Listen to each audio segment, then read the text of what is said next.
Howdy, folks, and welcome to the Hunting Stories Podcast. I'm your host, Michael, and we got a good one for you today. Today, we actually connect with a friend of mine, Rick Trimmer. Rick is one of the gentlemen that got me involved with that Molokai axis deer hunt. He hosts the podcast M42 Adventures, which is his brainchild of basically helping people better themselves in every different way, but the core of it is really about having adventures. And he hosts adventures around the world. In fact, he's going to Africa soon. I think right now he might be in Alaska. He's just doing some really cool stuff, and he is a great guy. So what we did is we recorded a podcast kind of together, hybrid style, a little bit of his style of podcast and a little bit of mine. He released it a couple days ago, and I'm releasing it today. So hope you guys enjoy. Hit me up on Instagram or send me an email. Let me know what you think of this format and if we should be doing more of these kind of podcasts. So thank you guys so much for tuning in.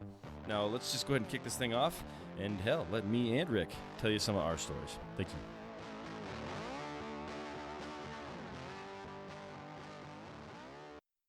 How you been, man? Good, man. How have you been? I can't complain. I always have the post-hunt blues, but, that's just the nature of the beast. You have too much fun out there, right? Absolutely, dude. That was a blast, man. That was, that was cool. I was ready to come home, after 2 weeks. Just missing the family. But, then I get home and I'm like, I kind of want to go back now. So it happens right. pretty quick, It happens pretty quick, so... Yeah. Yeah. I'm like, I need to talk to my boys. Like, I'm just sitting here with my kids and my wife. I'm like, I love them, but got to talk to the boys. Absolutely. So you're in Colorado, right? You're in, I am. Where are you at? I am. I'm just east of Boulder. I don't know how familiar you are with the area, man, but a little town called Boulder, Erie. north of Denver? Northwest, yeah. Boulder's tucked up right on the mountains and probably about 30 minutes northwest of Denver. And so I'm 10 minutes east of there. Okay. So, Cool. Yeah, man, good to chat with you. So we met, 3 weeks ago, 4 weeks ago now was when we first met through Colin, right? Yeah. We've been talking for a while. At this point, we, had a couple phone calls, a bunch of texts, but we met June 1st, I guess. Yeah, you picked me up at the airport. Yeah, that's right. Yeah, and I love that. I love that you, I heard some of the guys talking to you when I was in my room, and you were out there talking to Ben in Hawaii, and you were saying how, you just came in last minute, and there was an opportunity. One of the guys had to bail out, and you jumped on it. You don't know anybody there. I think that intimidates so many people, and I think that's what we respected a lot about you was you're like, hey, man, I'm in. Let's go, and jumped in on it. Yeah. It's it's actually something that's pretty familiar to me. Being from Boulder, right? When I started hunting, I knew more vegans than I did hunters. Yeah. I was like, man, I got to fix this problem. So, like my first turkey hunt, I just went on Facebook and I was like, hey, I'm looking for a turkey mentor. You don't have to take me. I just want to ask you questions. The guy ended up letting me stay at his house for a week-long turkey hunt out in Rifle, Colorado. Wow. When I switched to archery, same thing, man. I was just like, my wife doesn't want me to go alone. I mean, I'm willing to, but just to make the wife happy, I'll take somebody with me. So I, again, went on a hunting Facebook group and was like, gentlemen, I need a hunting buddy. Wife doesn't want me to run out into the woods, break an ankle, and die. So if anyone wants to go, and I ended up going out with like 6 Army guys. That's right. It was a shit show of a hunt, to be completely honest. We were always together all the time. There was way too many of us. So we saw a couple elk, but either way, it was a really fun time. Hard to sneak up on an elk with 6 of you. Exactly, yeah. But it was a lot of fun. But yeah, it's just I realized that like hunting itself makes me really uncomfortable. And it always has, like, going out in the middle of the night. I hate that. But do you? Yeah, you gotta get through it. Yeah. But if that's the hardest thing that I got to do is just talk to some people I haven't met before, that's easy stuff compared to the rest of the things that hunting's going to put in front of you. I think that's the harder part for most people. I think most people are nervous about looking like an idiot or not having the knowledge that these other guys have or the same equipment. And I think that's what's harder for most people to overcome. And so I just applaud you on that for coming out with us. What were we there with 6, 7 other guys? You jumped in and fit right in and cooking and being a part of the team. And so I just wanted to say that I think that was cool of you to, do that. I'm glad that that's not, difficult for you because I think that's a huge attribute for you. Yeah, well, it didn't hurt that you assembled a pretty great group of guys, right? It was pretty. I walked in and everybody in open arms, just ready to have some fun and get out there and chase some axis deer. So, and I think that's kudos to you for assembling that crew. I appreciate that, man. Yeah, that was Ryan Mickler. He started that off, and then I just kind of took it over because he I don't know how that actually happened. He kind of pulled a fast one on me, but the first year he invited me out, and I was the same way, man. Same exact way. I hadn't bow hunted for like 10 years. Did it back in the day and just got frustrated with it. My last story of bow hunting was pretty funny. But I actually threw my bow as hard as I could throw it out hunting, just chucked it like 100 feet, whatever it was. I just threw my bow and said, I'm done with this stupid sport. And hadn't picked it up for like a decade, and then Ryan called and he says, hey man, I know you used to bow hunt or something. Do you hunt? Do you want to come out? And I got 7 or 8 guys going to Hawaii, same hunt, and one of the guys couldn't make it, and we got a spot open, and it was like on Ryan style. It was like the week before, and I had plans to fly to Alaska with my entire family up there for a month. And I talked to my wife and says, hey, man, Ryan runs around with some really cool guys. I'd like to jump in on this. It cost me a few $1,000 to rearrange my other trip. And I rerouted to Hawaii for a week at that time. I just did a week the first time. And didn't know a single person. And again, like you said, it's easy for me. I just kind of hop right in and start making friendships right away. And that's what I think people don't realize is, and in any sport, it's not even hunting, from anything I've ever seen, if you have somebody in mountain biking or you have somebody in, skiing and you want to get into it, if you just go find that community, like you said, online is so easy nowadays, and just start asking questions. Most people want to share what they love with other people. Yeah. And so I'll mention this about online real quick, Rick. Mm-hmm. When I posted those things about the turkey hunting and the archery hunting, I had a lot of people reach out. It wasn't just like one group and I was like, hey, please let me tag along or please let me help you. It was like, okay, let's start looking into these people and find which ones I feel are, either the most confident about having success or the least creepy, because there's some creepy people that reach out to me and I was like, I'm not quite sure if I want to go into the woods with you alone. But I mean, there's tons of people out there looking to help. So. That's awesome. Yeah, how long have you been hunting? I didn't ask you that in Hawaii. Have you been doing this your whole life? No, man. I've just picked it up. I started hunting. My brother-in-law and my father-in-law were hunters. Not big hunters. They just enjoyed an elk hunt every other year or something like that. Are you from Colorado? I was born here, but I've lived all over the place. New Jersey, Oregon, New Mexico, Washington, so you grew up in a state that hunts, though. I mean, there's a lot of hunters around. Well, yeah, but not in my circle. So I didn't start hunting until I was 32. Yeah, and so my father-in-law and brother-in-law were into it. My wife was like, you should go with them. And I'm like, all right, to be part of the family, I'll go. Plus, I was, when you hit 30 as a male, you either get into like war history or smoked meats. And so I was really into smoked meats. And I was like, all right, if I'm going to eat all this meat, I should probably like harvest an animal at some point, see what that feels like. Otherwise, I should probably cut back on the consumption. So I went. And it was a camp more about beer, and no one really knew what they were doing, but we'd go out and we'd have fun. We had a wall tent, we've had some great times. But I really didn't like it. Like, I go back to being in the dark. Like, they were like, here, walk a mile down this dirt road in the dark in Washington, which is where I started hunting. And then there's a field there. We call that Bear Field. Just sit there until the sun comes up. And I'm like, are you kidding me right now?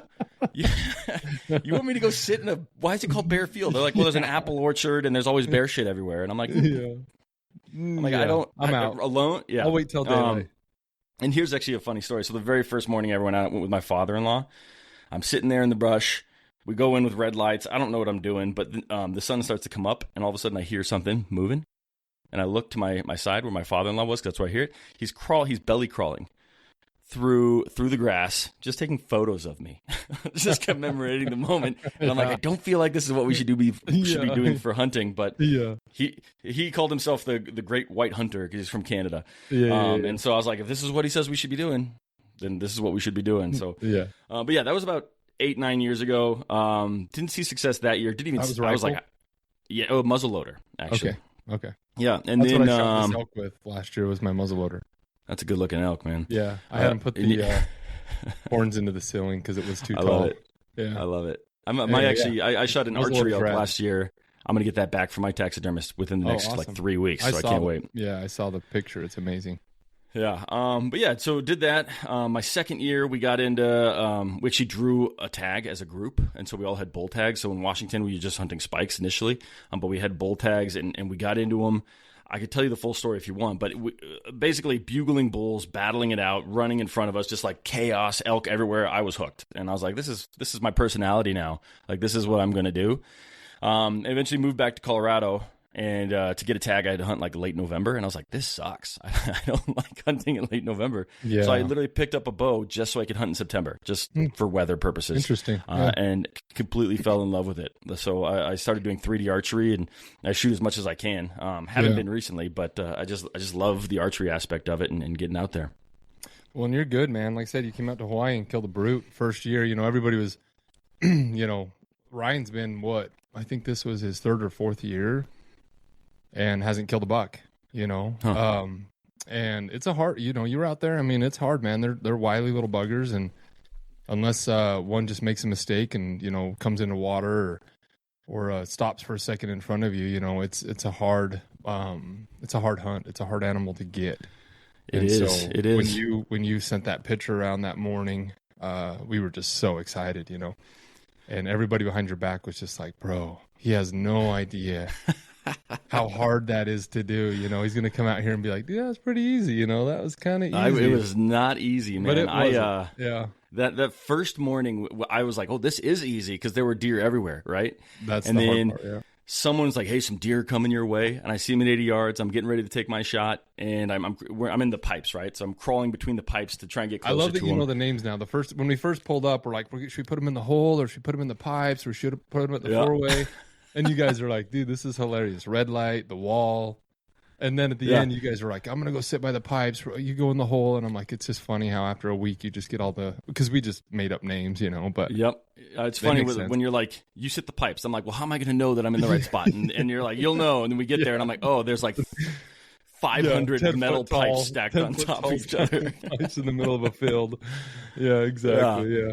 But yeah, those deer, they were at 80 yards, and then you guys were like, oh, you're just going to have to shoot at them running. That's just, they just keep moving, and they come to like 40 yards, and they just stop, and I'm like, well, that was unbelievable. Unbelievable. I was like, hot damn. So I pull back, and I use the wrong pin, right? And I just fire an arrow right underneath the doe, complete miss, no blood, no nothing. They run off, and I'm like, I don't, and I'm sitting there for another 2 hours waiting for everyone else to wrap up their morning hunts, and I'm like, I'm not going to get a better shot than that. Yeah. I was like, that might have been my entire trip.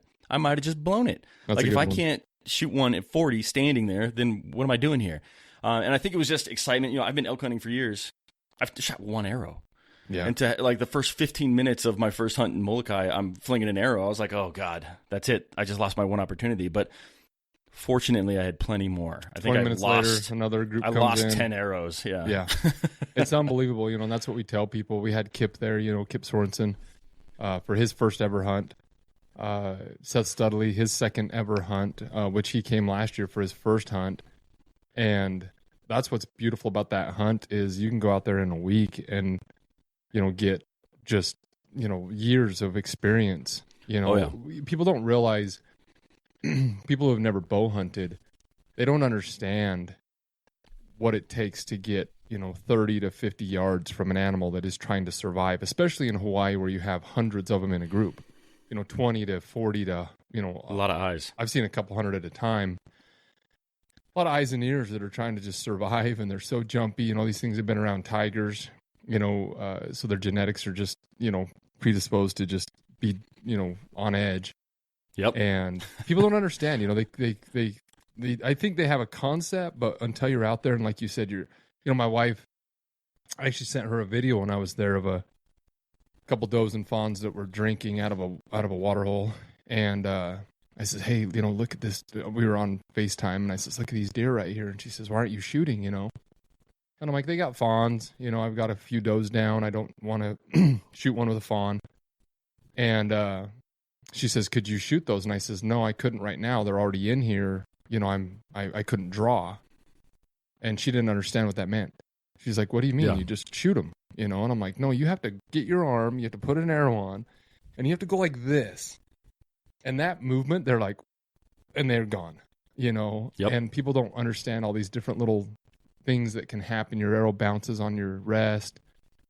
You know, you turn your foot wrong. Yeah, you turn your foot wrong and, you know, the dirt snaps, you know, break a little branch or something. So, but that's what we love about it, right? With a gun, I have a lot of friends getting it, and which I think is way cool, but I have a lot of friends getting into like long range hunting. You know, they want to shoot 500 yards plus, which is another cool thing. But for me, it's just a wild thing to have a deer. You know, my dad shot a buck on the final day after you guys had left. We brought in another group, and my dad on the last day shot a really nice buck as well, and it was at 20 feet. And my dad's 71 years old. This is his third year out there. Never killed a buck either. And he actually, on the way to his stand, he got a flat tire. It was pretty funny, but he drops me off and calls me about 3 minutes later, and I'm like, what the hell? I'm walking in the dark. And I'm like, why is he calling you? He's 71 years old. So I'm like, oh, great. Is he, you know, having a heart attack or something? So I answer. I'm like, hello, what's up? And he's like, hey, I just got a flat tire.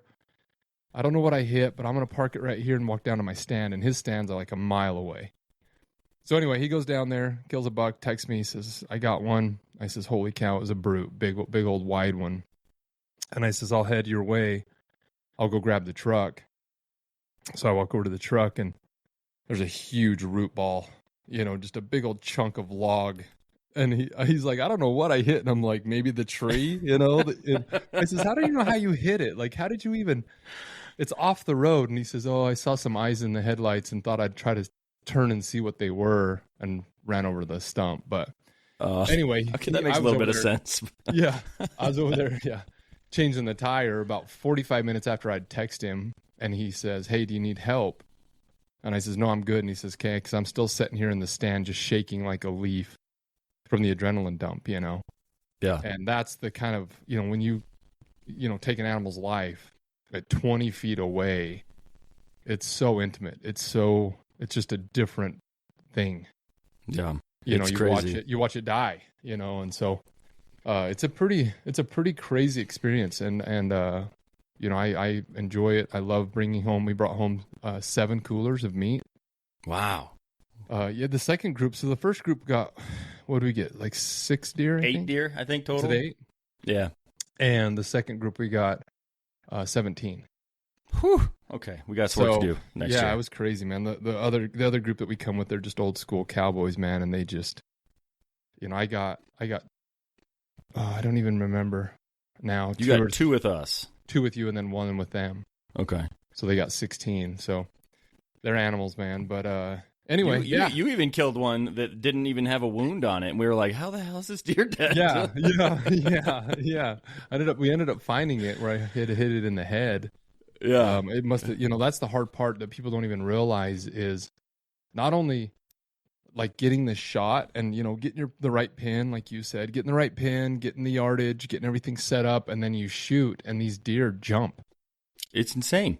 And so, you know, Ben was there with Shed Crazy, right? He was there for a week with us, and he's, you know, a very good bow hunter, very good shot.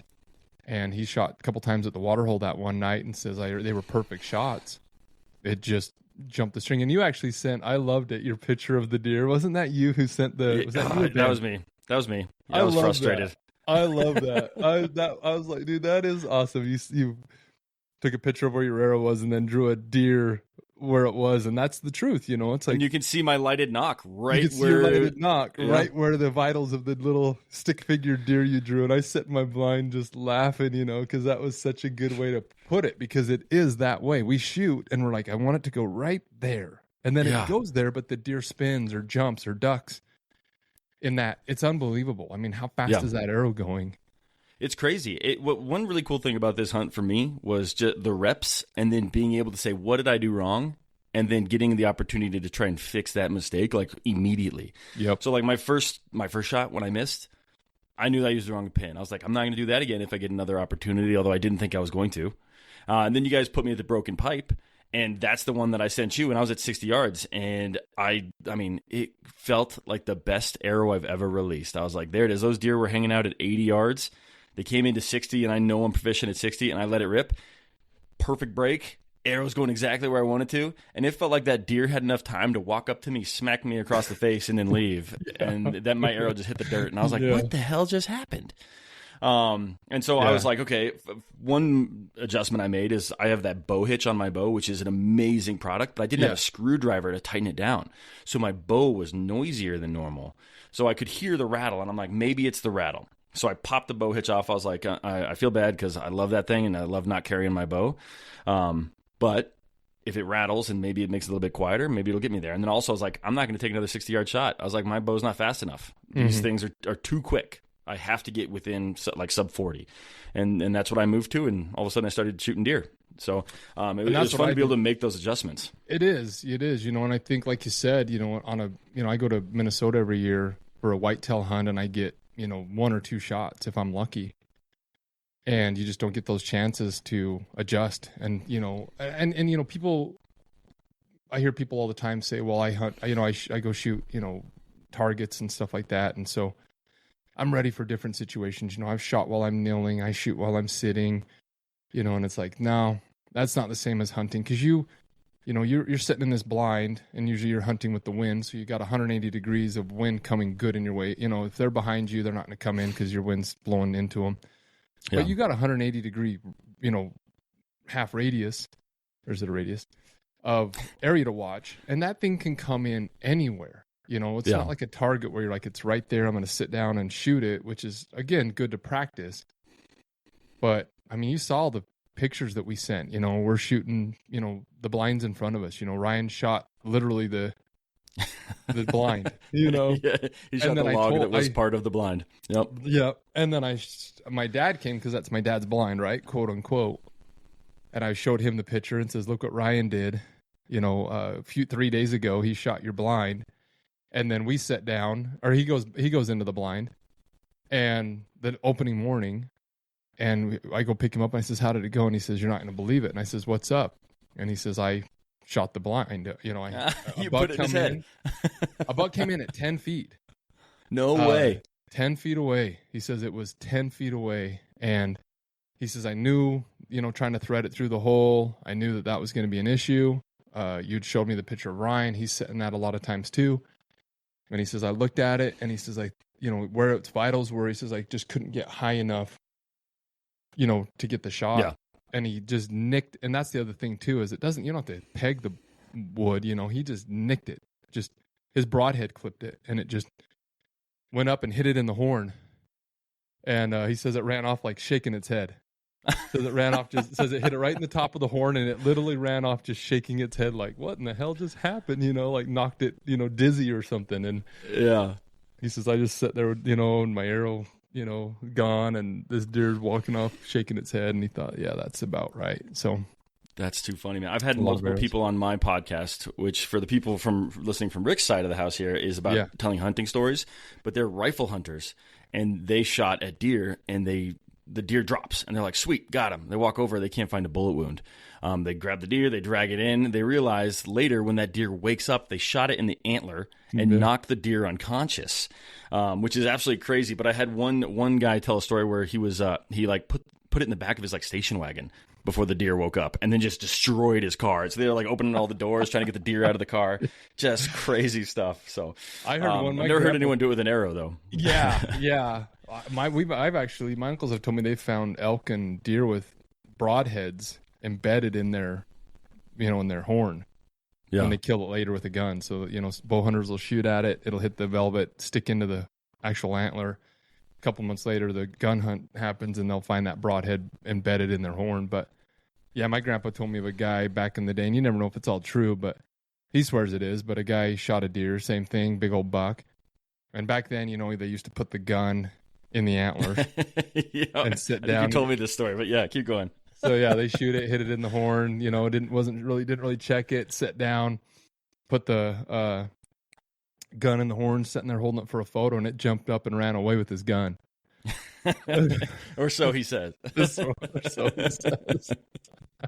That's awesome. You never know, man. Yeah. When you like you said, the one I shot, I went up to it and I'm like, I don't know where I hit it. and it's Well, dark. let's add a little bit to that story, right? Because there's something pretty important before. What walked by you earlier that evening? Yeah, poachers. Poachers. So you weren't sure if it was your deer, because you did let an arrow fly, or if the poachers came through. Who knows if they even had shoes on, right? Yeah, exactly. Yeah, it's such a random. Yeah.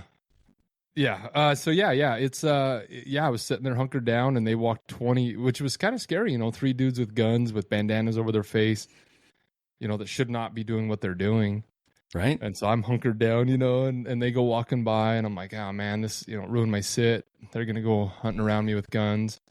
And, so I was just sitting there playing on my phone, and I looked over, and this few does and a couple fawns come in, and I'm like, okay. And, I took this shot, and it was like 20 yards, but again, they're just so crazy that, it was drinking when I shot. It was 20 yards away, and when I shot, it was drinking, and it just when I let the arrow go, they just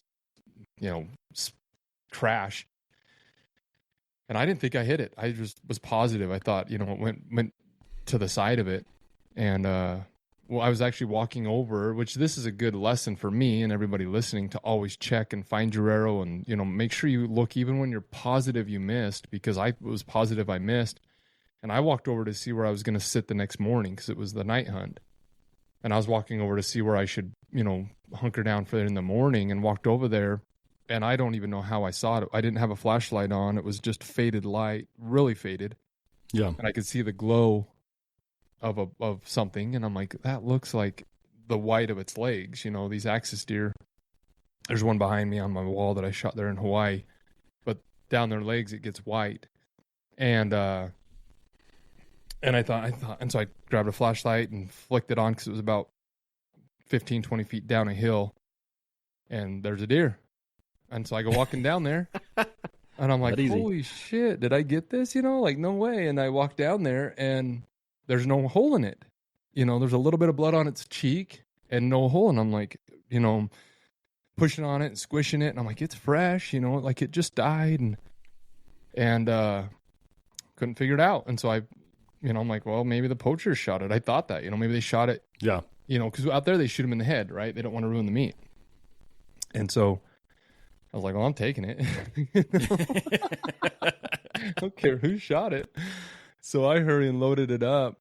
Right before that, so I was sitting there, and like 20 minutes before that, two of the poachers, 2 out of the 3, came walking back down. The third one never came. And so I knew that a couple of them had left. And so you're right. I thought maybe they dropped it in that hole and ran to get, the truck or something, whatever. And I thought, well, I'm going to, one way or another, I'm going to take this thing. So I grabbed it and, picked it up and hauled it down to the truck. And then we inspected it at camp, and it ended up that I did shoot it, and I shot it through the cheek, and it came out the back and, died within 20 feet. Yeah. Just went over a little drop and fell down the hill.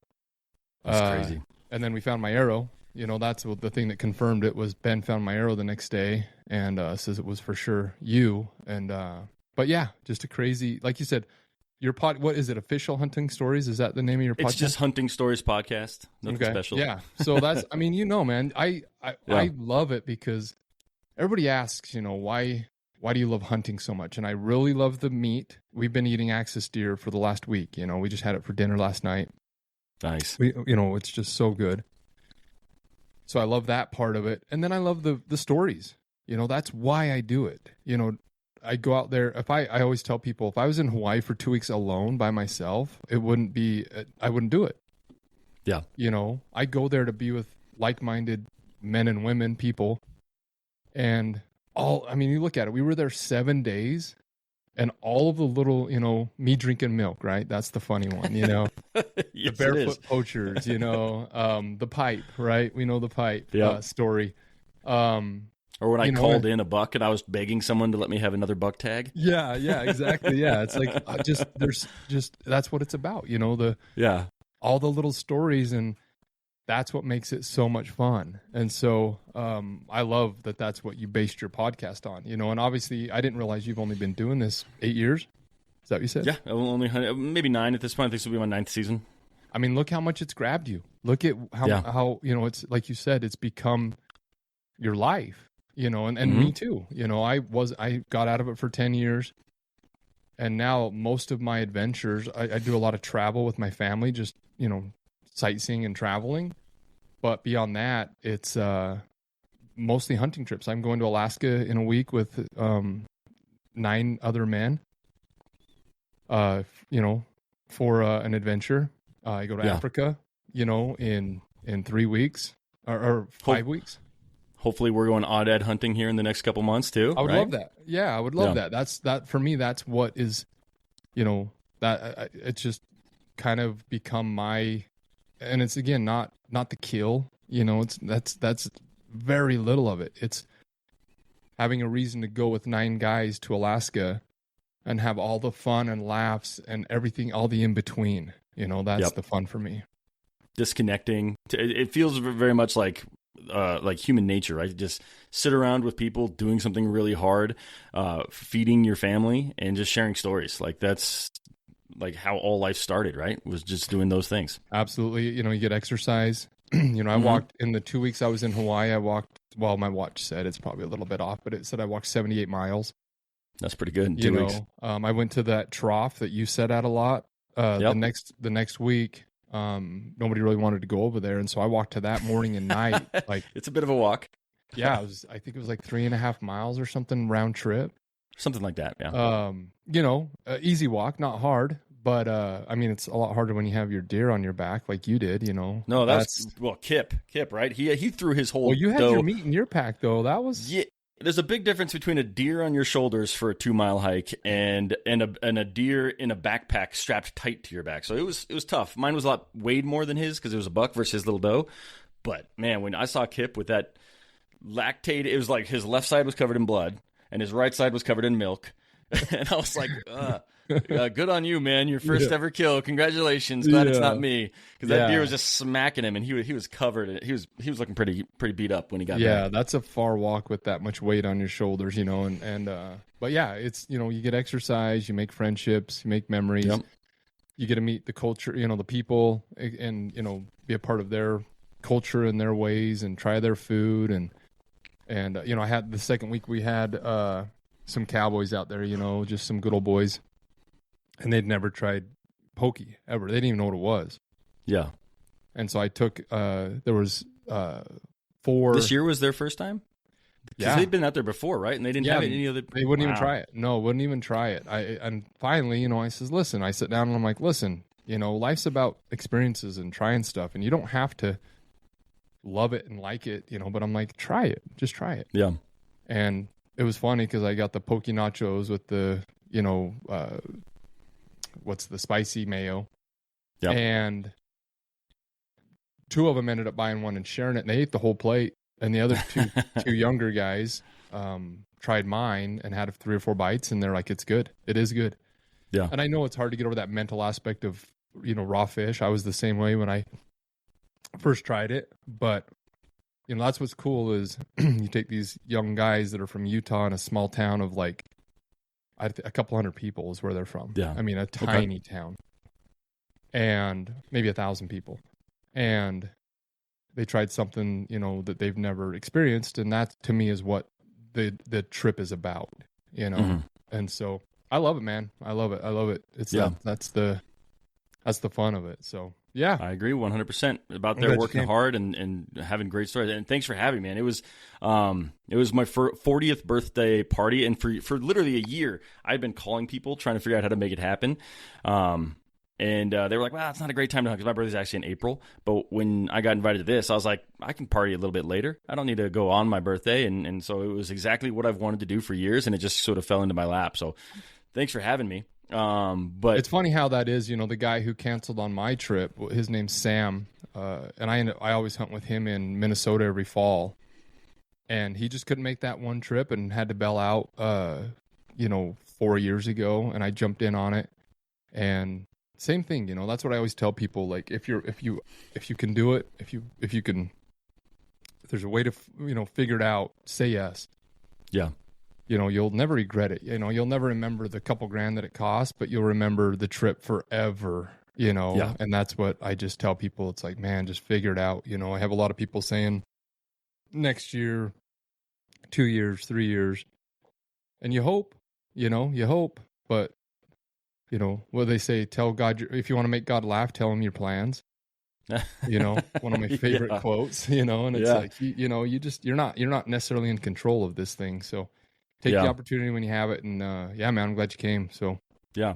And by the amount of people that want to come on this trip, you're gonna have to be out there for 3 weeks sometime soon here. Dude, Rick. My list is getting, I actually talked to Ryan yesterday and I'm like, what are we thinking? And yeah, what's happening is we brought the core group of guys and they couldn't make it, this year. Now they want to come next year. And then we bring new guys. And now it's turned into, last year when I announced, the trip, I sold the, 16 spots in like 20 minutes.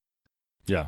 So yeah, I've got to figure that out. We're going to do some stuff with M42 Adventures, out there. So I'm trying to kind of figure out that now and working, with, the guys on Molokai to kind of put that together. So hopefully here in the next month or so, I'll have some information, but yeah, it's cool. It's, it's one of those things where also I don't want to ruin it for me. I love it. I enjoy it. I go out there with 100%. My dad, it's kind of one of those things. So I'm being very, cautious on it. So yeah, we'll see. I respect that. And I think I've told you this multiple times, but I'll say it because we're on the podcast now. But hunting camp is a sacred thing for me. I don't invite just anybody. And that's why when I get invited to a hunting camp, I'm like, let me do everything I possibly can to assist, to make sure that I am, if nothing else, taking nothing away from anyone. And they're going to have an experience that hopefully is elevated. But if nothing else, I'm not taking away from it. Because I've been at hunting camps. But again, back my early hunting days, my brother-in-law, they said I couldn't come to hunting camp until I was married because I had to be part of the family. Okay, fine. I get that. 3 years into it, he has a buddy. He's like, yeah, come on down. And so this guy comes, and he's a raging alcoholic. We have a fair amount of beers in camp, and he doesn't do anything except drink in camp and then stomp around the woods. And when he leaves, he takes all of our beer, and I know you're not a big drinker. I'm not a huge drinker either. Anyways, but I was just like, hey, we're here for a week. What are you doing? Like, this is just so inconsiderate. You've done nothing to add to the experience. And so, to the listeners, if you ever do get invited, just make sure that you are not taking away from the experience, because it's important to everybody, I think. That's a good point. And people don't realize how little it can be. I have a buddy of mine who I've grown up with, and as we've gotten older, I've done better financially, and he'll come hang out at my house, or my cabin is the one instance that I know where he'll come out to my cabin, and my cabin's 45 minutes from town. It's here near Zion National Park. And, and I know he's a big drinker, and I know that about him. And so he's done this to me a couple times, but the last time I says, hey man, if you're coming out, why don't you stop and get some beer? I don't have many out here. He says, I'm good, man. I'm not going to drink. Your cabin's out there a ways. If you've seen my cabin, it's a pretty steep driveway for about a half a mile up to it. Yeah. And he's like, I don't need to drink anyway. He comes out, sits there for a minute. He's like, dude, this is beautiful, man. I love it out here. I just need a beer, Dude, he starts running through my beers, and he drinks like 12 beers. I had I think a 12-pack, he drinks all my beers. He's like, all right, man, we're going to head out, leaves. And I wasn't even really paying attention. I'm just kind of running around with the kids and hanging out and everybody. I go to get in the fridge later, and I'm like, where the hell's my beer? Framing deck pics, right? Yeah. Good old deck pics, for camp. And he had drank all my beer, and then it's, a 45-minute drive into town. And I'm like, man, I'm just not going to invite him back. And I really haven't. Because it seems like such a little thing, but that's what you need to be aware of. I think like you're right. When you have these, we've had a couple guys come to Hawaii that, when somebody gets a deer, they go to bed, and it's like, no, man, we stay up and we help that person break down the deer, vacuum seal it. If you don't want to do that, help cook. There's always something to do while everybody's doing something, Yeah. That was the first night when you shot that deer. That's exactly, I was panicking. I was like, what do I do? Because you shot the deer. Yeah. Check. Rick's covered. Mm-hmm. Ryan, he dressed it. He took the hide off and he put it up into quarters. And then Seth and Kip just take over, and they're just ripping that thing apart, and they're breaking it down. And I'm like, well, what can I do? How can I be helpful here? And I was like, give me some salt and pepper. Let's fire this grill up. I'm going to make some steaks for everybody. And so you're right. You just got to participate. You can't just sit back, and it's not a vacation. Absolutely. Well, it is, but it's not in the normal sense of a vacation. I think I was listening to Ryan's podcast, and he was saying that like vacation for him is not going and sitting on a beach and drinking margaritas. Vacation is doing something different and working hard and having those experiences. Mm-hmm. Absolutely. Yep, and I think that's the people who get invited back. So that's a good point to, tell people who are going out on their first trip is just be useful, and it doesn't have to be, if you don't know how to break down a deer, don't. But just stand there and watch and learn and, ask hand questions. them what they need, hand them a knife if they need it, help them lift the deer up if they need it. Like there's things you can do, but mostly it's just having you not be over in bed sleeping where we all want to be because we're exhausted. Yep. That's where it gets annoying and you're like, who's this guy? He's not a team player. Yeah. So yeah. Yeah, 100%. Yeah, it's like when Kip dropped his deer and I was like, just you drop a deer, call me. I'm going to run down this road until I can get there to help you carry this deer back. Yeah, you were very good about that. He didn't want any help carrying the deer, but I was like, let me carry your bow, let me carry your pack, let me just take some weight off you and let's get this thing home. And he's like, and just being there, perfect. just having, somebody there saying, you good? You need help? I'm here. You don't even necessarily have to do anything, but it's just nice to have somebody. Ryan shot a deer last year, I think, hit a good buck and says, I can't find it. I'm going to give up. I've been looking and I says, let me hike up there. Let's just look together. And I hiked up the hill and we walked around in the dark for another hour with flashlights and looked around. Didn't find it. And we start walking back to camp or to the truck, and I says, sorry, man, I wish we would have found that. And he says, dude, I just appreciate you coming and helping me look, Yeah. A lot of guys would have just said, oh, you've looked already. You didn't find it. Okay, I'm down here in the truck. Come, I'll wait for you. Yeah. Seth, one thing that I remember about Seth and why he Seth Studley, he's got a podcast, Anatomy of Us. Good dude. I just recorded with him last week. And one thing that reminds me of him that I remember about him is last year when he came out, I hit a buck over on,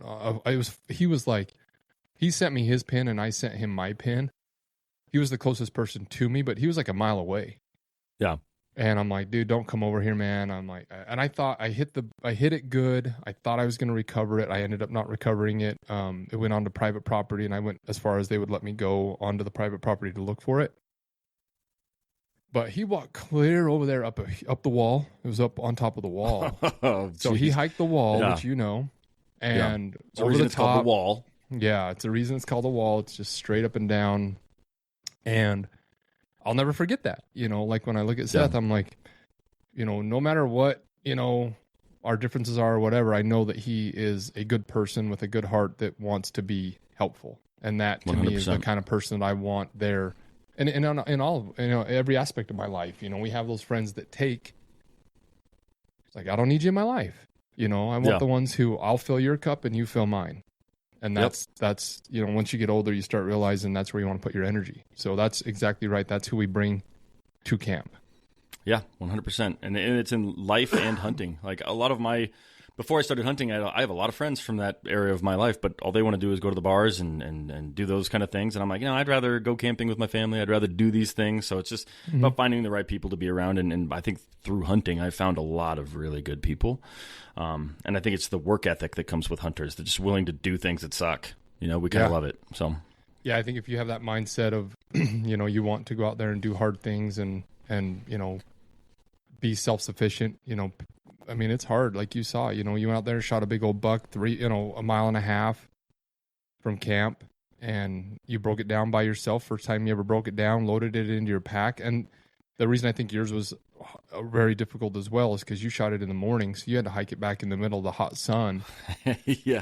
Ryan saved my life with that half bottle of water he showed up with. So I texted you guys. Yeah, well, I texted you guys when I was like, hey, if you guys beat me back to the house, could someone just run down the road with a bottle of water? Yeah. Like, that's all I need, because I drank one, and then I use another one to just kind of like clean some of the meat and clean my hands a little bit before I took off.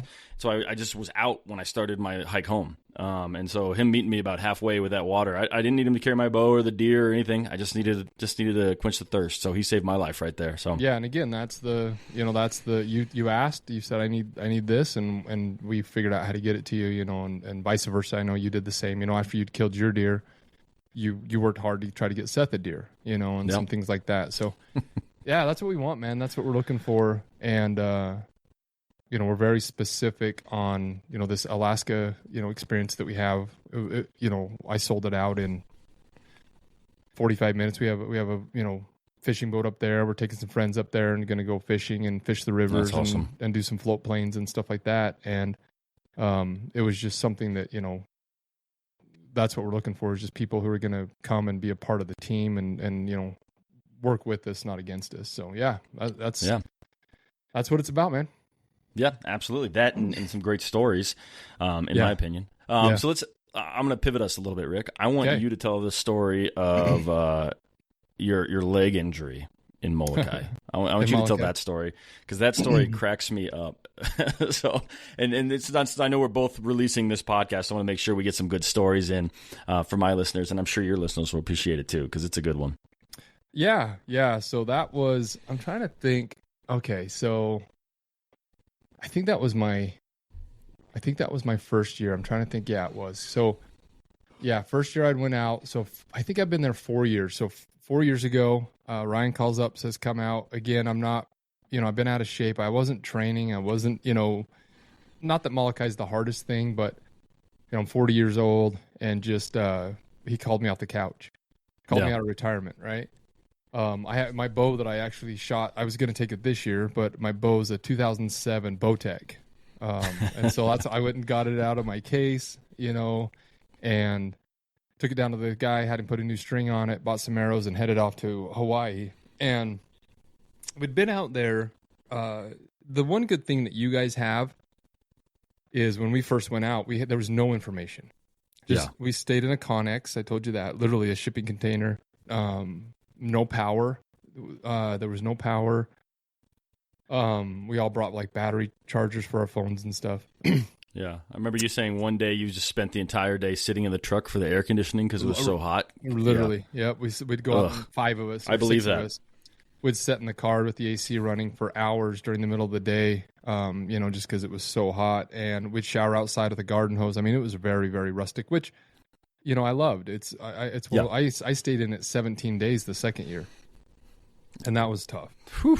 Yeah, felt like a prison sentence there. But anyway, so we go out. We'd been there hunting for a few days, and from Utah, you kind of spot and stock. Mm-hmm. So we're kind of scattered out. We'd see these deer come by, and we'd go after them, and for a few days, and just couldn't get on them, couldn't get any good shots. So we were all pretty frustrated, and just trying to figure these animals out. And it's a do-it-yourself hunt. They drop you off, and they're like, hey, good luck. Go have a good time. Here's the boundary of the property, give her hell. Yeah. And that's how it was the first year. And so we had no knowledge of, that they don't stop running, all these different things, So by about I think this was like the 5th day, nobody had killed anything. And we found this area where they're, coming through a lot by the pipes and all that kind of stuff, all down there in the trees. And we decided we were going to line up. So I think that year there was like 8 of us. So we're like, okay, we're going to line up, and you know how the deer come, they kind of come in waves. They'll come in different groups, for a couple hours in the morning. And maybe one 5 minutes after another. Like if you bust a bunch of deer, a new group might come in immediately. It's the craziest thing. Exactly, yeah. Or you might have to wait 45 minutes and then 100 to come. Or, it's just it's like a migration. You're almost trying to catch them, and they're going from, where they bed down to feed, and then they go from feed back to bedding down. And this property is where they come through, basically. It's a couple thousand acres, but they just move through it. And so we decide, we're like, we have a plan. We actually set at the Connex, and I have it on a video where we're all sitting there and we have rocks on a table, and we got like Brandon Lilly there. He's a power lifter, pretty famous dude for powerlifting. I didn't know who he was. Like I said, I walked into the camp, didn't know who any of these guys were, but so he's over there. He's tattooed, from the jawline down. I mean, it's and I'm like, dude, that guy's pretty scary looking, And so he goes over there, he's got these rocks, and he's like, this is what we're going to do. This is what I think would work. Let's line up like every 30 yards all the way down the road, and somebody's going to get a shot. And then he says, and then every, like, I think it was like every, because there was better spots. And so if you got down, if you were down here, you didn't necessarily want to be down there. So he's like, every 20 minutes or something, we'll move and adjust. And so we're like, okay. So we all go line up. We're scattered down this. And you know how it is. They just come through. And they come through. And a couple people get some shots, miss, whatever. And it's like, okay, let's move spots. And one of the guys, I don't want to name any names, but he knows who he is, but he didn't want to move. And so Ryan goes down to his spot and he says, hey man, move out of the way. You got to go down to the next spot. And he says, no, I just got here. And Ryan says, dude, the deal was Brandon told the deal, like every 20 minutes we shuffle down and we rotate. Yeah. And he's like, I don't want to move. This is a good spot. And Ryan's like, that's why we're moving. So he forced him to move down. And I'm next to I'm right here 30 yards from Ryan, and then he's on the other side. And this group of deer come through like right then. Like they get settled down, we're sitting there, and this little group of deer come running through. And Ryan takes a shot into the group and ends up hitting a fawn. So it's 4 years later, you guys are still making fun of him for that. We tease him. Yeah, he's the fawn killer, right? What do we call it? Onlyfawns.com. There we go. I'm sure he loves that. Oh my gosh. Oh man. So I'm looking over there and he's, they're about 40 yards away running, and he takes a shot and just gets behind and hits a fawn, a yearling, it wasn't like brand new, but it was a young deer. Yeah. And it's the first deer we've killed. So I jump up, I run over there, and Ryan's like, I think I got one. And we go running up, and I look at it and I'm like, oh shoot, that's a fawn, like, and my other buddy comes up and Ryan's like, dude, I got one. Finally, we've been here 5 days, 8 guys sleeping in a Connex, sweating, dying. And he's ecstatic. And I'm like, yeah, bro, you should be embarrassed, like you shouldn't be excited, And so, and all of a sudden my other buddy is like, gets pissed off. And I'm like, because Ryan made him leave his spot. and he shot the fawn. He's like, dude, that should have been my fawn. And I'm like, what are you talking about? Like, I'm like, bro, you should be embarrassed. Like, you don't want that. And he's like, that should be my fawn. He made me move and it wasn't time to move. And I'm like, what is happening? But that's how hard that hunt is, and it's our first year. We're so frustrated. We're so excited to finally get some meat, even though it was a small portion. and so the other kid gets angry. I start talking and I just met him, and I'm like, hey bro, just relax, man. It's all good. It's just a deer, don't. And he's like, walk away, bro, walk away. And I'm like, you gonna fight me? We're gonna fight just over trying to a tell fawn? you it's okay. Yeah. I'm like, dude, I'm trying to be cool, and I'm like, dude, shut up. I'm like, okay, I'll walk away. So I go over to Ryan, and Ryan's like, he's over there gutting his fawn. And just so proud. And I'm like, bro, I'm gonna go over here somewhere else and hunt. I'm gonna go find a different spot. I'm like, he's being a punk. And Ryan's like, really? Well, that's lame. And he's like, all right, cool. And I told the guy, I'm like, dude, just shake it off and keep hunting. It's not over. Keep hunting. And he's like, leave me alone, bro. I'm not in the mood. This sucks. Yeah. And there's only 39,000 more deer out here. So let's get back to it. Exactly. So I leave and I go walking, on down into the wash, kind of where you were hunting a lot, down behind there by the red light. Okay.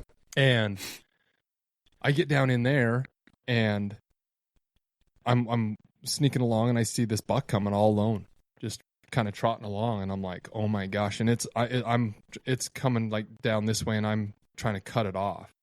Okay.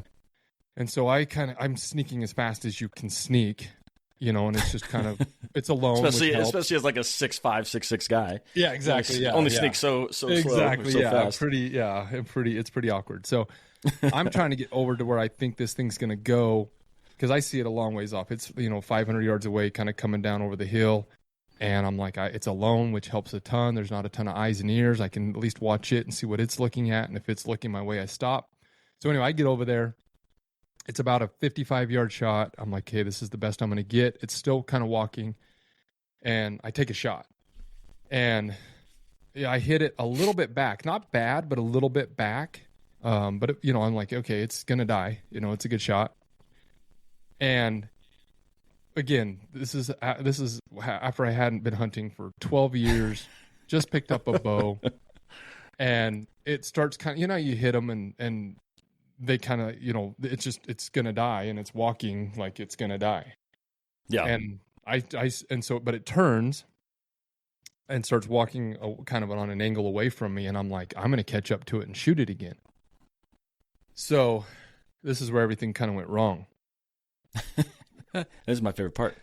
So it's kind of walking, as fast as it can, but it's hurt, and it starts going, and I'm like, I'm going to run up on that thing. I think I can catch it before it gets over into the thick stuff and put another arrow in it. And so by now it's probably 150 yards away, moving, relatively quick. And I take off running, and I'm 41 years old. I don't think I had sprinted for a few years. I don't even know the last time I had sprinted. And I've got my pack on, I've got like a 25-pound pack on, my bow. And I remember running, and I'm like, oh, I'm catching up to this thing. This is going to work. And I literally remember running thinking, damn, I'm still fast. Like you said, at that time I was 260 pounds and 6'5". And I remember running thinking, dude, I still got it. Like I am, dude, like I'm still got it. And I'd ran probably 100 yards. I think I got within like 70 yards of it or something like that. And I heard a pop. And I always use the analogy. Have you seen those Chuck Norris videos on YouTube where like he'll pull the trigger and then you see like a lady fall down the stairs, or he'll pull the trigger and you see like, yeah, dude, I don't know what it looked like, but I know what it felt like. And my back of my leg, and I never really had an injury. I didn't play a lot of sports in high school or anything. I was more into like outdoor stuff. But there was a pop in my leg, and it was like somebody shot me with a 30-06. And I remember just falling, and literally like my bow flies, I'm just sliding through the dirt, and finally I come to a stop. And I'm like, my femur's broke. I didn't even know what the hell a hamstring was at the time. Apparently, yeah, that's a pretty common injury, I guess. But it pops, and I thought I snapped my femur. And so I'm laying there in the dirt, and I remember laying there, and I have like dirt in my mouth, my bow scattered. That dirt gets everywhere too, and it's just so dark red. Dude, it's the worst. All my stuff's still stained. And I remember I look up, and about, probably 80 yards away, something like that, the deer goes over and lays down. And I'm on the ground, and I could just see its horns, and I'm like, oh, it's laid down right there. I'm like, it's hurt. I got to kill this thing. And I'm like, I've got a broken leg. It's a career ender. I was like, it's a career ending injury. I guarantee. Of course.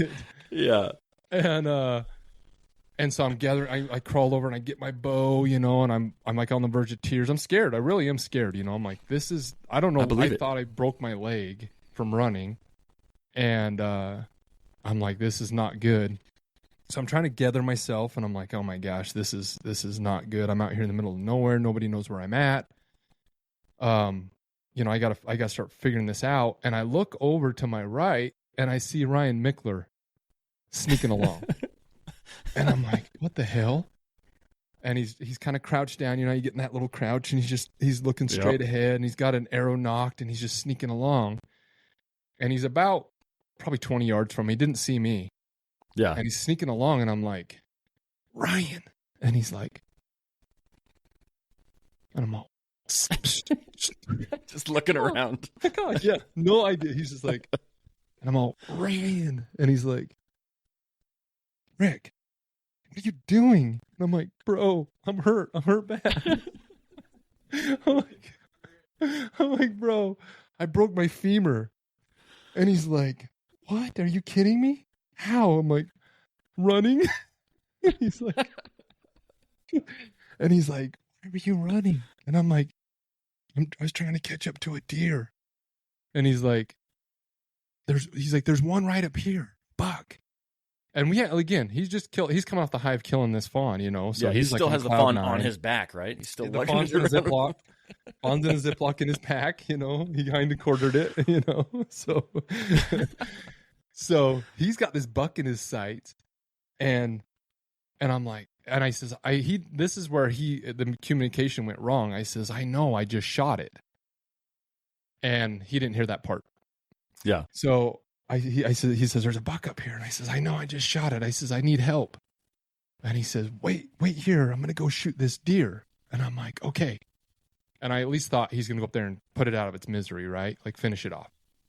So I'm sitting there kind of for a minute, and I kid you not, I won't swear, but I kid you not, for him to go 10 feet took like 10 minutes. Like I'm sitting there, like I thought I'm bleeding out. You know, I'm like, okay, I'm in horrible trouble. And I'm laying there in the dirt with dirt in my mouth. And I'm watching this guy sneak up on a deer that is dying. Yeah. And I remember just sitting there like, what the hell is going on? Like, go kill it.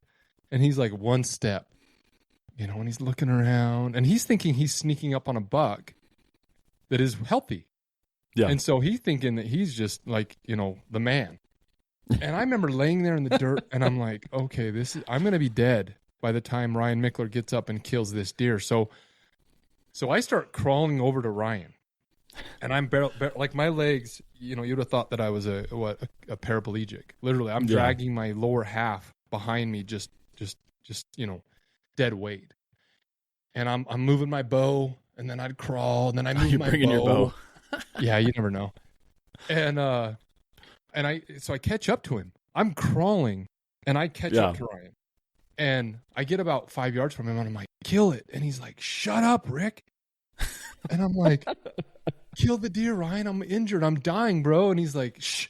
I remember him shushing me. Like I just vividly remember him looking down at me and I'm like pulling on his pant, you know, and I'm like, kill it. And I thought he knew that it was hurt. Yeah. I never repeated that because I thought I had said it and I thought he heard it. And so he thinks he's still, again, closing the distance on this deer. So he's like kicking me off his leg. Literally, he's like, dude, leave me alone, Rick. There's a buck right here. He's like, I'll help you in a minute. And I'm like, bro. I'm like, help me. And he's like, Rick, shh, shh. And he keeps shushing me. And I remember that. I just remember him shushing me. And I'm like, you're shushing me? Like, I'm dying, bro. And he's sneaking along. We get up there, and I remember him getting like 40 yards. It's laying there. You can see it, but it's kind of in some thick weeds. You know, those weeds that kind of grow up. Yeah. You can see its horns. And I'm like, leaned up like a sea lion, you know, like trying to see where it's at. And he's like 40 yards away, and I'm like, shoot it. And he's like, I think I can get closer. And I'm like, good Lord, dude, this is taking forever. Like, we're like 30 minutes into this, you know, and I'm like, I've gone out of, you know, I was in shock. I'm starting to feel the pain now. And I'm like, bro, just kill the damn thing. You know, like it's probably dead already. And he keeps sneaking. We finally get up about 20 yards. He's been shushing me the whole way. He's really frustrated with me at this point, telling me to go away. and I'm like, I'm not going to leave, you know, like just kill it. And I remember he pulls back his bow and it's like 20 yards and he shoots and misses. It goes goes over the top of it. And I'm like, bro. And in his defense, it was down in these thick weeds. You couldn't really see where its body was. Yeah. And, you know, it's like you're kind of guessing if I remember trying to see if its body was going to the left or to the right. You could just see its face and its horns. And he shot, and the body wasn't there. He shot it on the wrong side, and he says, oh, it's not right there. He's like, I missed. And I'm like, oh my gosh, just kill it. I'm going to crawl over there with my knife and cut its throat, you know, at this point. And he finally leans over and shoots it, and it hits it, and it jumps up, and there's an arrow in it from me. And he's like, it's already hit. And I'm like, are you kidding me? That's what I told you. And he's like, what? I'm like, dude, I told you I shot it. It's dying. And he's like, oh, I didn't know that. He's like, bro, I just thought I snuck up on this axis deer from 100 yards out. And I was like, I'm like Rambo. I'm like, no, I killed bro. A fawn. I Rambo this deer. I'm the best hunter in the world. I'm like, yeah. I'm like, dude, the deer is literally looking at you like, hurry up, please. I'm suffering. Like, come on. I'm waiting for you, you know. And so he's like, dude, I'm sorry, man. He's like, I didn't know what was going on. And I'm like, bro, I've been crawling here telling you to kill it. Like, no axis deer on earth is going to lay there and watch you sneak up. And he's like, I thought I did a good job. So he ends up killing it. And we take a couple pictures. I actually have the pictures, and it's funny because I'm just like, like trying to smile. And you can tell I'm in horrible pain. And Ryan's like, you got to send those photos, man. I want to see that. Yeah, I'll have to. And so he's all excited. We're excited. It's a funny thing actually, because that deer that's our first hunt together. That was the first of 5 animals that me and him have killed together.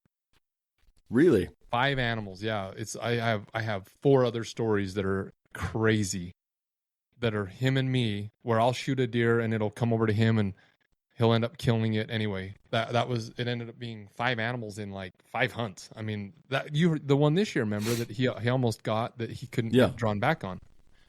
So it's become a very common thing for me and Ryan. He'll kill my animals, I'll kill his animals. Apparently we can't finish them alone.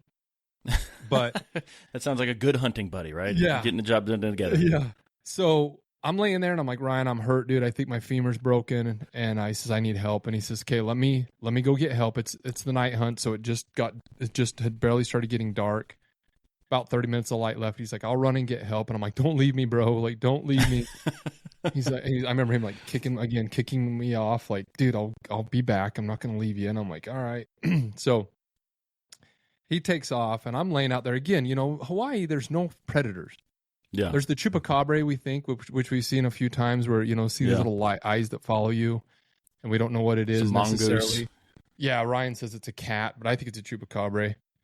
So, but when you're out there laying in the dirt and you're injured and you have a dead animal, 10 yards from you, your mind just starts going, and you're like, man, this is creepy. The sun sets, it gets dark, and I'm like, dude, it should not take an hour to go get help, like it shouldn't.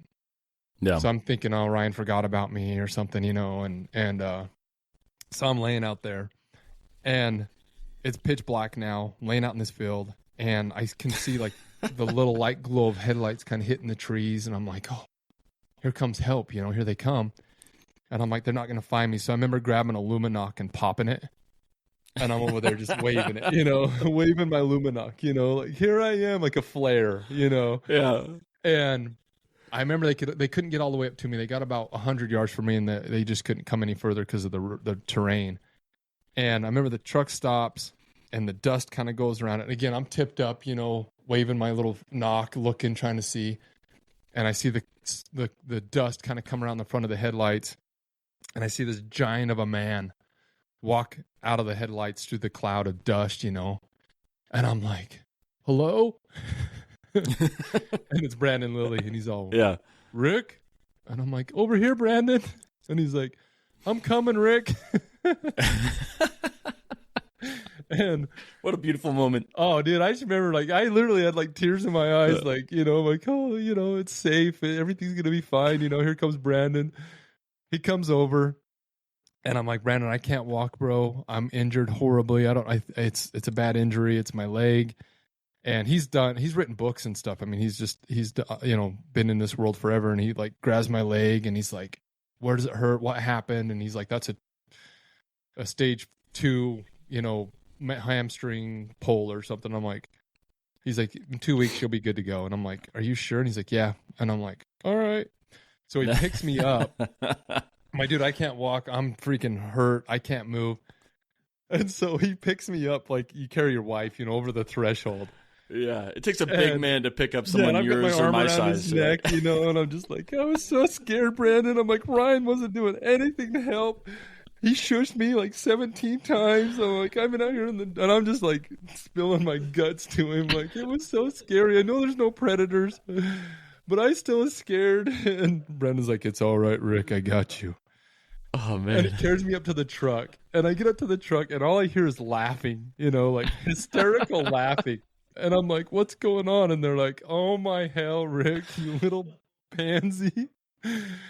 Brandon lowers me into the truck. And from their side, Brian's like, yeah, we're sitting in the truck, like freaking Rick out here, hurts himself running like an old fool.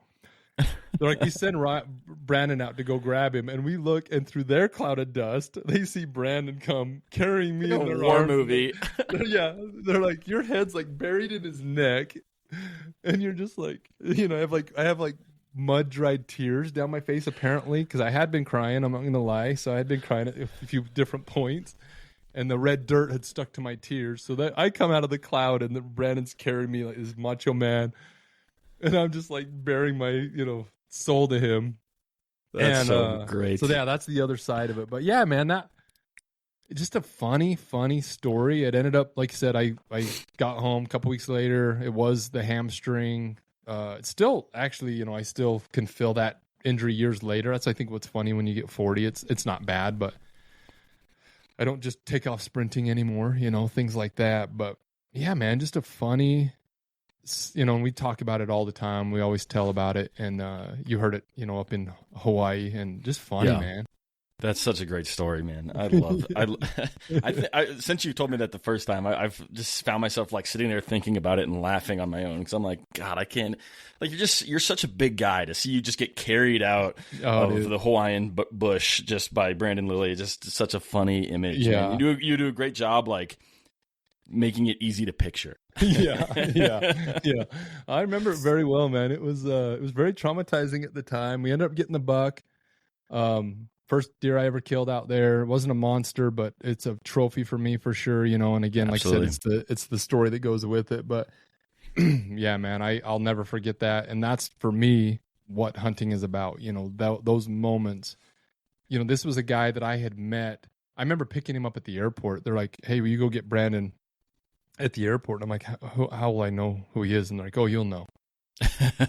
And I'm like, "Okay, what is that?" And they're like, "He's a giant and he's tattooed." And I'm like, "All right." I go pulling in, and I'm like, "Whoa, like you're a scary dude, Yeah. And never met before, never spoken. 5 days later, he's carrying me out, of the field in his arms, and I'm just like, "Oh, I'm so scared, Brandon." And I heard your voice, and I was like, "It's gonna be all right," And I says, "I knew it would be you, Brandon. I knew you were the one who was gonna come through that cloud." I remember looking over there thinking, I hope it's not Ryan, because he can't carry me. He'll be like, "Get up, you pansy.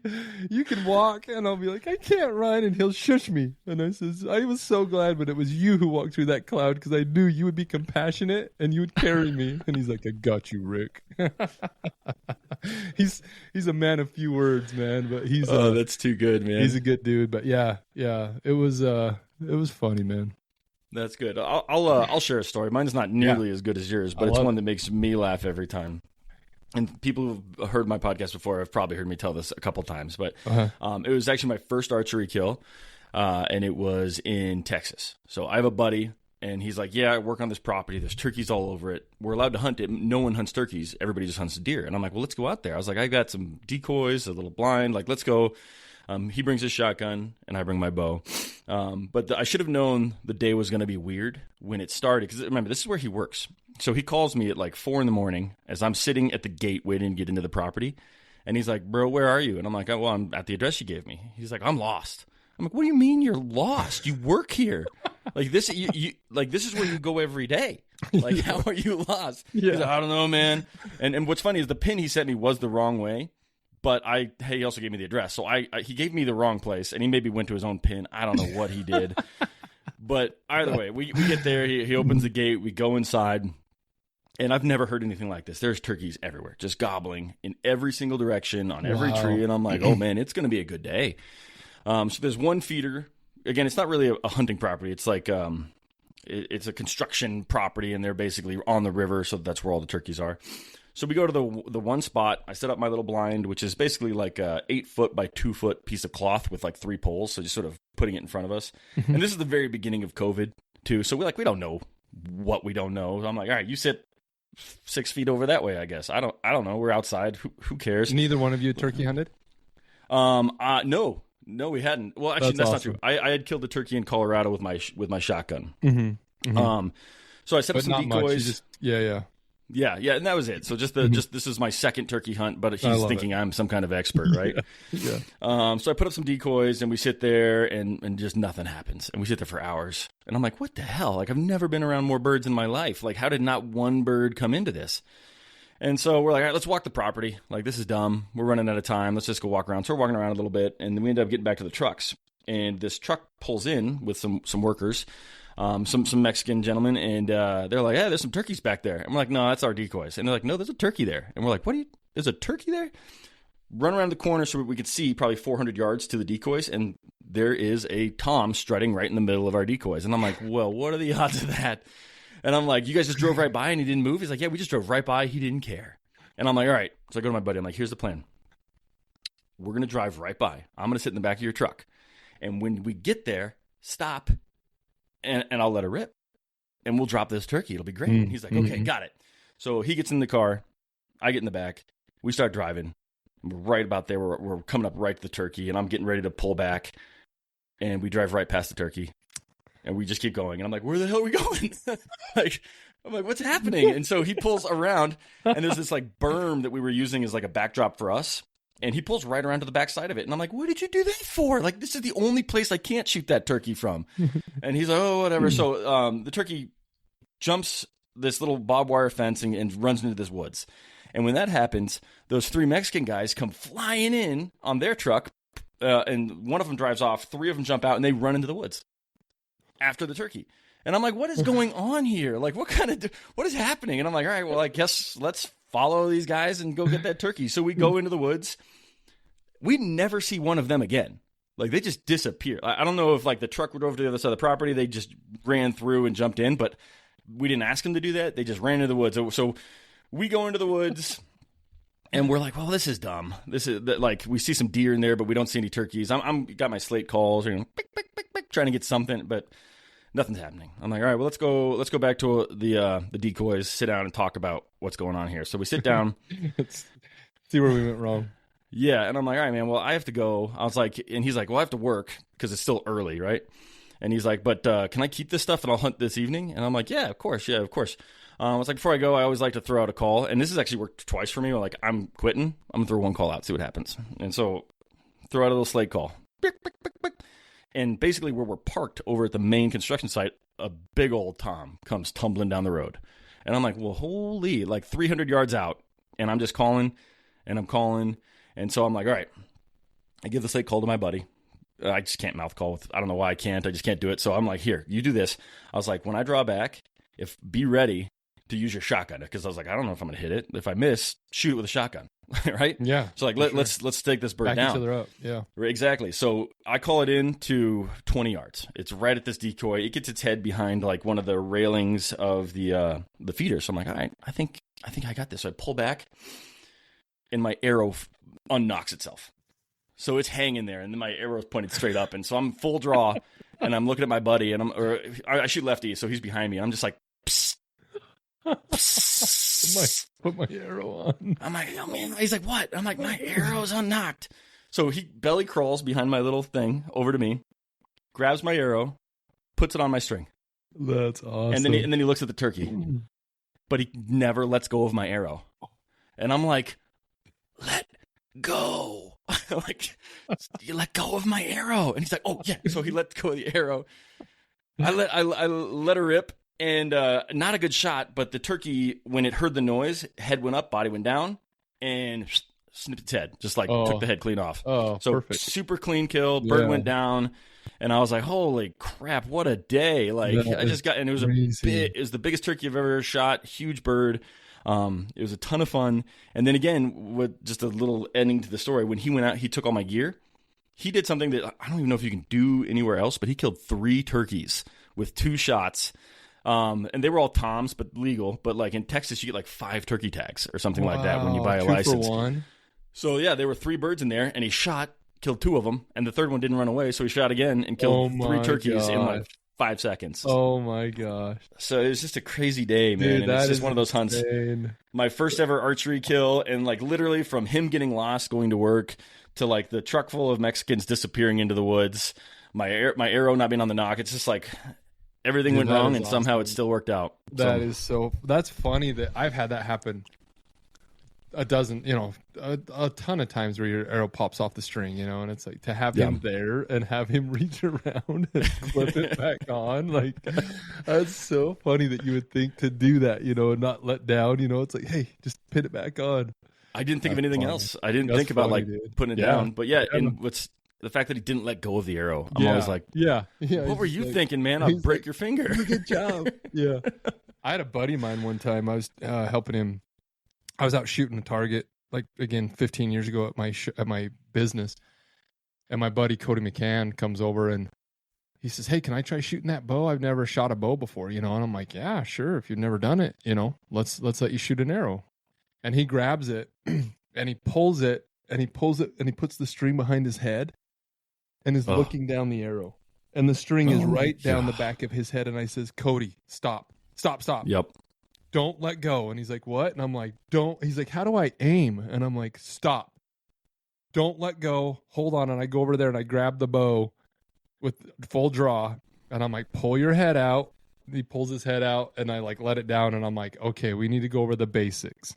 Yep. But it's like, man, you can get into, some pretty crazy situations. I had a friend, exact same thing, where he pulls my bow back and it goes behind his ear, the string. And I'm like, no. I was like, whatever you do not shoot. I was like, keep that off. I was like, get your ear out of there. It'll rip your ear off. Yeah. Same thing. And that's when I was like, I'm never going to let anyone shoot my bow again. Like, it's not a traditional bow that anyone can just pull back and shoot. Yeah. It's fit for me. Yeah. And when he pulled back and hit that wall, it was 4 inches too long for him. Yeah. So. And that's exactly. Yeah. You heard Ryan talking. I was telling that story in Hawaii about that. And Ryan says, yeah, because he hasn't been bow hunting long, like 4 or 5 years. Yeah. And when he first got into it, he says, I'm just going to go get into it. Went down, found a buddy or somebody with a bow, or I don't know where he went, but he says the guy handed him the bow and says, yeah, take a shot. And he says, I just grabbed the bow and I was like, fing. Shot it, and he says I shot missed the target, and the guy says, I don't know what's going on, try again, shoot again. And he says fing, and shot an arrow the other way, and the guy says, he's like, what pin are you using? And Ryan's like, pin? I don't know what you're talking about. He's like, I'm just pulling back and shooting. And the guy's like, okay, let's slow this down, this is your peep, those are pins. And Ryan's like, that a lot of people think that that's common sense, but Ryan says I was just pulling back and so I shot an arrow into the trees, and then I pulled back and shot one into the grass, and the guy's like, what pin are you using? He's like, pin? That's too good, man. Yeah, I can see Ryan doing that. Yeah. I think he still does that. Yeah. Well, I haven't told this to my podcast folks, and I don't know if you want to hear it, but I wanted to tell the story about the axis deer that I shot in Molokai, the actual buck. Yeah. And then if you want to share any more, I'll listen to stories as long as you want, Rick. No, go ahead. Let's hear yours. I love this one. All right. So I'll skip the part where I kind of just, found that water trough the first time I was there, and there was 200 deer, and I thought there was like 10. I just, spooked all of them. But the next morning, I'm like, I'm going back there. That's what I'm going to do. I get in there and I spook deer like right off the bat, right? So Did it make you nervous to walk over there in the dark at all in Hawaii, or did it not at all? No, not at all. There's no predator. I was just wondering where you said you don't like being out there, if that was... No, Hawaii was the first time. Yeah, it was the first time I've ever been pretty comfortable with it. There's no snakes. There's nothing, that is going to hurt you. Yeah. So it kind of helps. It's a road, right? It's a road. When I'm hunting out here in the Rockies of Colorado, it's like I'm just jumping logs. I'm trying not to fall. Yeah. We're seeing Starlink satellites and thinking they're aliens. Like there's tons of scary stuff out here, but in Hawaii, it wasn't too much of an issue for me. But yeah, I get out there. And of course, after being caught by the guide, right? They pulled up in the truck behind me, which we were trying to kind of avoid. But either way, it worked out just fine. And I spooked these deer. So I get to the spot that I was thinking, and I'm sitting there, standing next to this tree, thinking this is the only spot where there'll be shade. But it's 50 yards to that water trough. And for the listeners, the water trough's 16 feet long, 3.5 feet wide, 3 feet tall, concrete, wrapped in three sides on bushes. Yeah, exactly. So I'm sitting there and I'm like, you know what? There's a spot maybe 10 yards in front of me. I'm going to check that out. And I just sort of scoot forward a little bit. And it's just the perfect spot. It's a horseshoe of bushes that are about 3 feet tall. I sit my bow down and I just sit there, very comfortable, completely concealed from almost every direction. I can see through it enough so I can see deer. And if I get on my knees, I can shoot right over. So I'm like, this is perfect. And I hadn't had anything since that first arrow. Right, said that I shot short on, and I was like, I hope I get an opportunity because I really blew it. I'm still like in my own head about how awful I am at hunting, which can happen. Either way, so I didn't realize that was your second arrow. I had fired some more, maybe. I don't remember if you're right. Actually, I had been to the broken pipe, and I had fired a bunch of arrows and lost them all, but they were all over 60 yards. So I was like, I have no chance. Mm-hmm. So you're right. Those don't count. Those don't count. Yeah. But yeah, I'm sitting there and a buck walks in, but he comes to the far side of the trough. And I'm like, his body is completely concealed. by the concrete. I'm like, well, So I can't shoot him. So I know where your blind was. He came from, if you're come out of your blind and looking at the blind, he came from the right side, like around. So like, I'm not sure. not from the canyon side, from the other side. From the other side, yeah. And you know how they just appear, right? So I don't know That's exactly. Weird, if he came because I didn't across. have any come. Yeah, that's cool. Yeah, he came from the other side, and and I just all of a sudden noticed he was there drinking, and I'm like, oh, okay. So Wow. I sit there and I'm waiting, and he finally steps away, and I go full draw, and he just spooks, but he stops at like maybe 50 yards. I let an arrow rip, nothing, and I'm like, God, this is hard. These are such crazy creatures, and I'm like, that sucks. And so I set my bow back down, and I'm like, maybe I should go get my arrow. I don't know if the Luminoc will spook anything, and I'm like, just sitting there. And 5 minutes later, I see a doe, and I'm like, oh, well, who knows? Maybe I got another shot here. And so I sit up, and I realize that the doe's there, as well as another buck and a fawn. And I'm like, oh, okay, there's a couple deer here.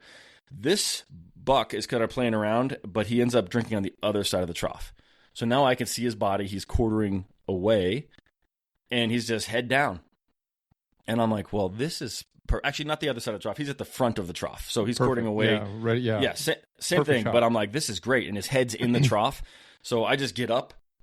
The doe and the fawn spook, and the buck doesn't move an inch. And so I just let it rip, and it just goes perfectly right behind the shoulder blade. I hear a large thwack.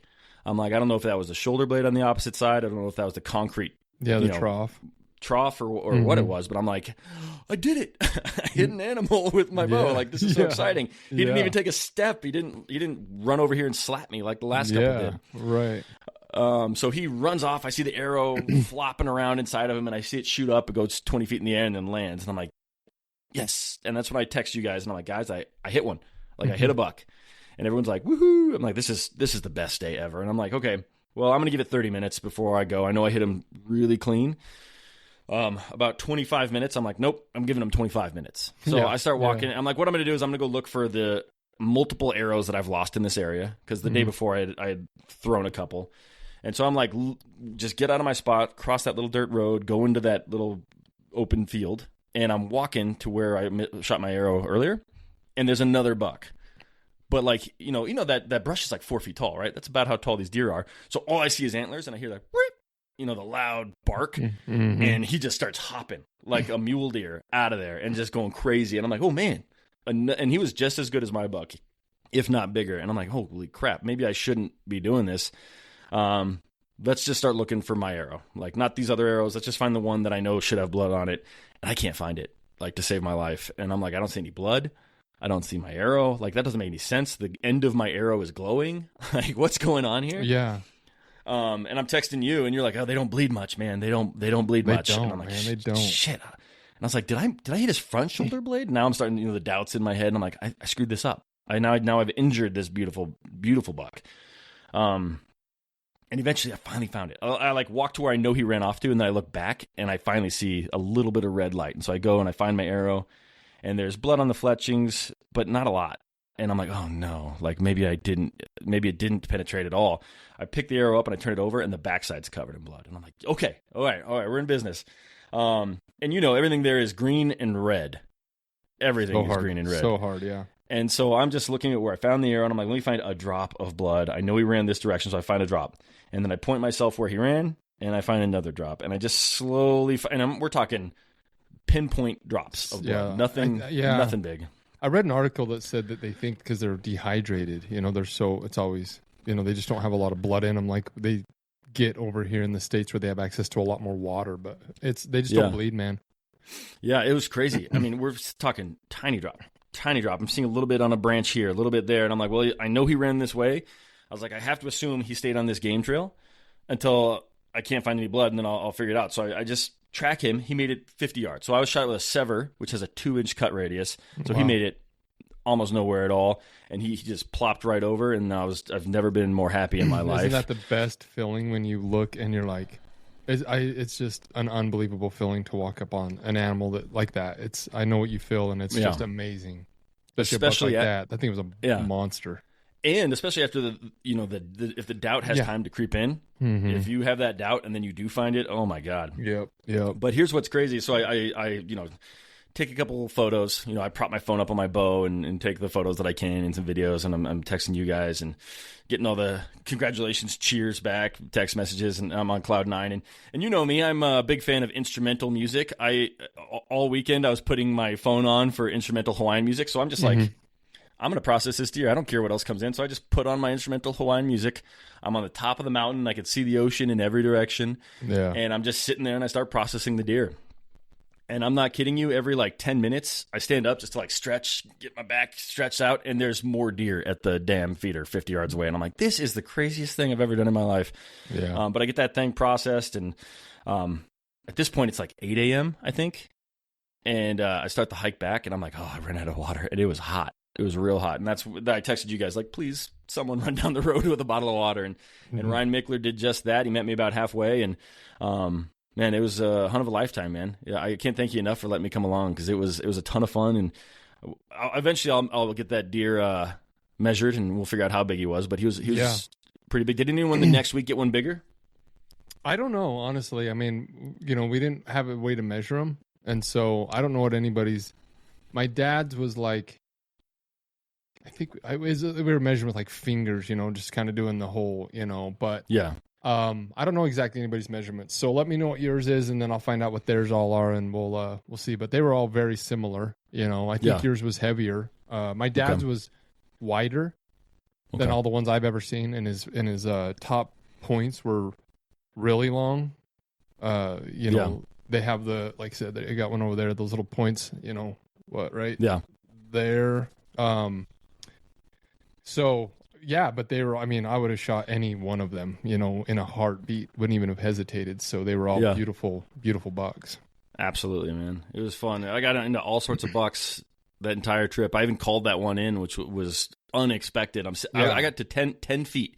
Yeah, I called him across a canyon, and I have no cover. I'm just sitting next to a rock, just kind of trying to look like a rock.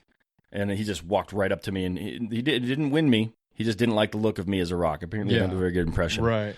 But, and then there's the end of the whole trip, right, where, I get to the airport 30 minutes before my flight, and they're like, oh, yeah, you can't take that head with you. And I'm like, what? Yeah, I didn't know that. Yeah, I didn't know that was a thing.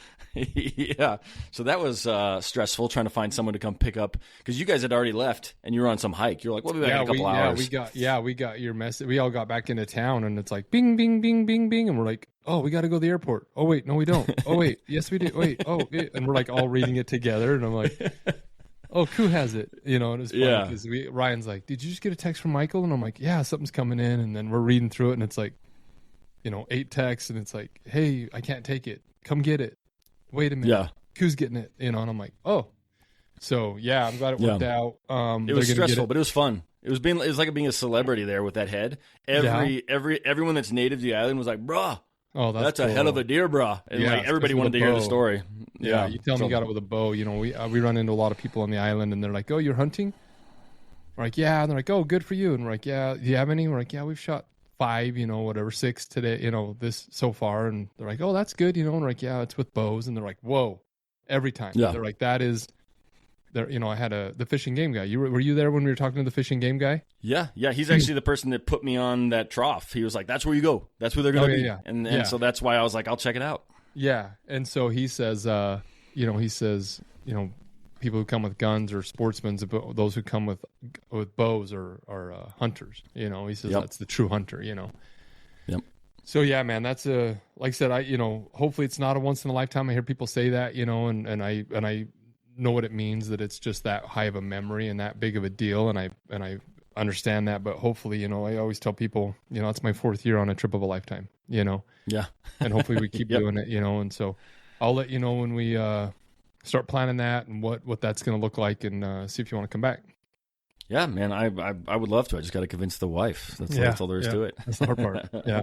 Well, man, this has been a lot of fun. Do you want to tell any more stories, or I think we want to wrap this thing up? We could do it again. I'd say probably another few months. Let's just jump on again and do another one. And I've got plenty, and I'm sure you got plenty. I don't even know. What's our time at, Ricky?